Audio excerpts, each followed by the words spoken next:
Peace and power. How y'all doing today? How y'all doing tonight? So, a quick backstory. I'm Kamau X.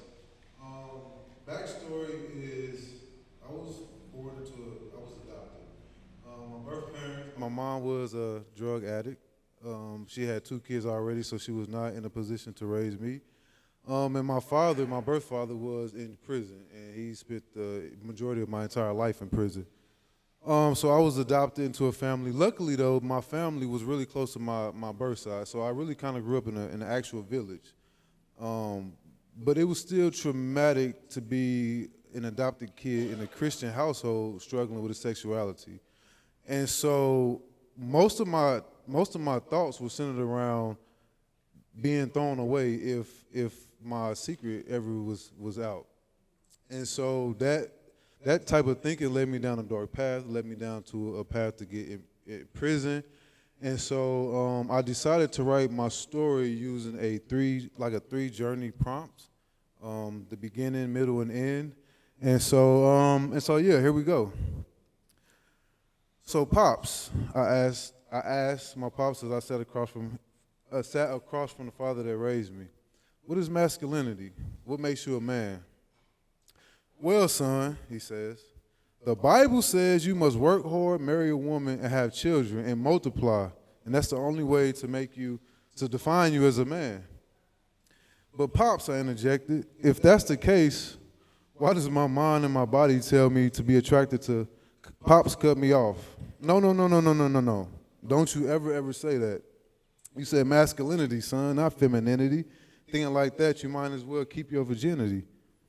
So I put my head down tripping because my mind, my heart, and my soul ain't thinking and politicking what he was spitting. Ever since I can remember, my mind told me one thing, but society had told me another. Man should do this, man should do that. So I just figured if I said and did all of that, I could be accepted. So I put my head down and I went along to fit along. But even still, something just didn't sit well with me. As I continued to sit in front of my father, head lowered, a knot was forming in my stomach.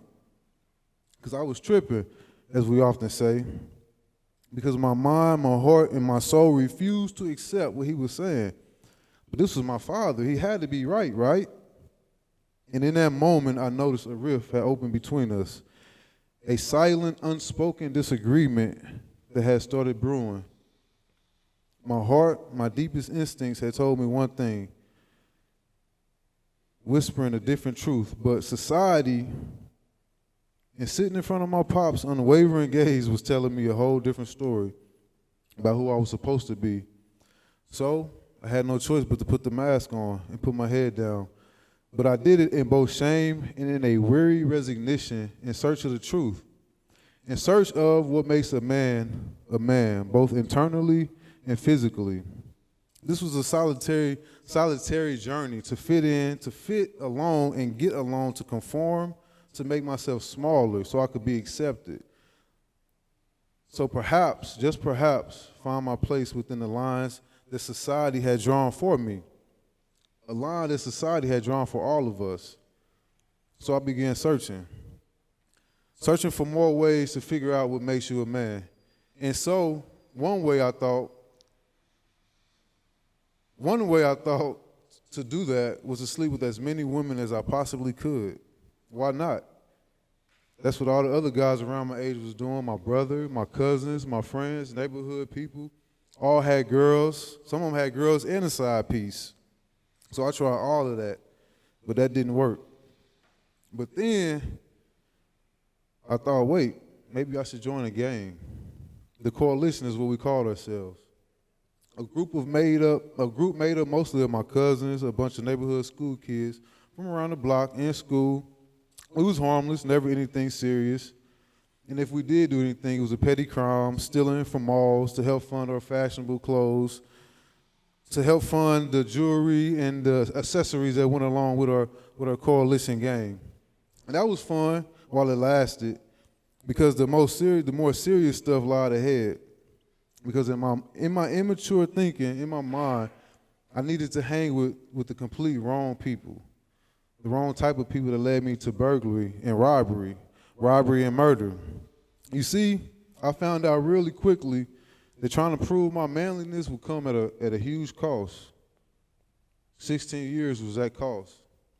And now I'm sitting in prison with a fresh 16 because I thought I knew what masculinity was. So now I'm in prison, and instead of Pops giving me advice, I'm getting advice from my current cellie, who's at the tail end of a 20-year sentence.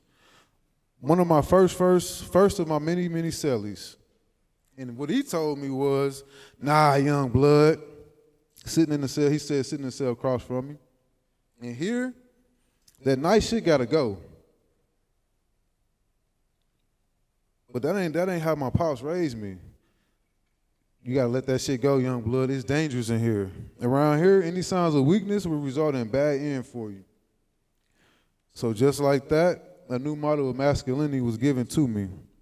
A version I was supposed to fit. A standard to which I was supposed to be beholden. This one seemed a lot violent. So I hoped, a silent whisper within me, a desperate plea that this version wouldn't land me with another 10 years or 20. Trust me, I seen it. A fight between two guys, one hits his head, the other one, the next day he's dead.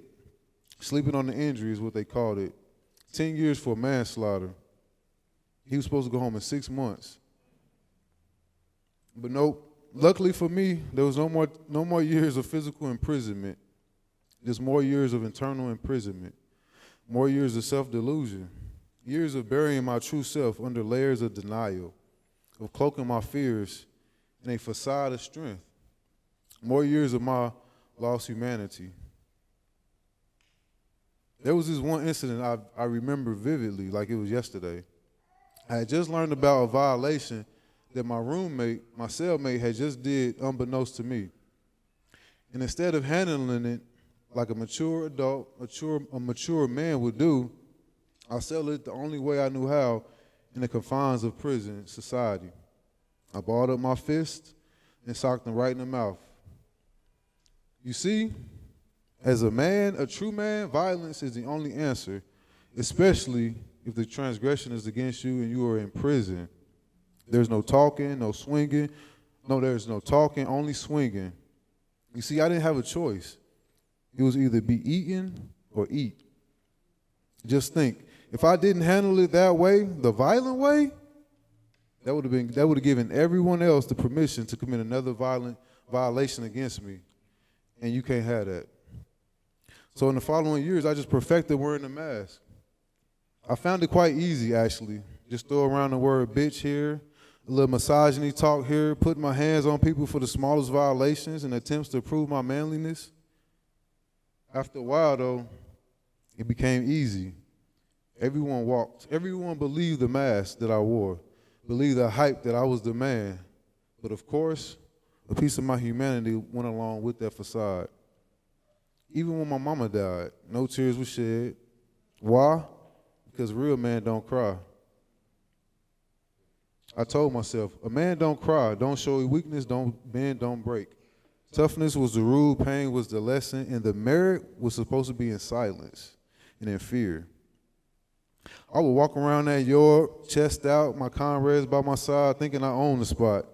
But little did I know, people being fearful of me wasn't power, nor was it the answer. I soon realized that adopting this method of masculinity wasn't productive, it was counterproductive, as it steered me further and further away from my masculinity and my humanity. I was lost. I had become a ghost within my own skin, replacing truth with strength, replacing love with hate. Until I found George Jackson, Mayo, Marxism, Queen Mother Moore, and in doing so, I began the process of piecing back my humanity, turning my criminal mentality into a revolutionary mentality. I began to decolonize. So now I'm free. The mask is off and my eyes is open. So you see, Pops, gender is just a myth that we keep telling ourselves. It's a social construct, a story painted in broad strokes, crafted by those who fear the truth. What makes you a man It's the strength of your heart, not in your fist. It's the kindness you show, the love you give. That's what defines us, not what we wear or what we hide. I've been home for almost 3 years now from prison, and my definition has yet again taken a transformation. Working hard with a wife and kids, it's okay, it's nice, but it's not what makes you a man. Neither is degrading women or perpetuating violence on other human beings isn't the answer, nor is it what makes you a man. Selflessness in the community, love for the people, the man who I encountered at work, making a difference, striving to do better, the formerly incarcerated man that I met at Mass Lib, and of course, the man on the stage who I've gotten to know over the past few months. Yes, give it up for him. Give it up, give it up, give it up, give it up.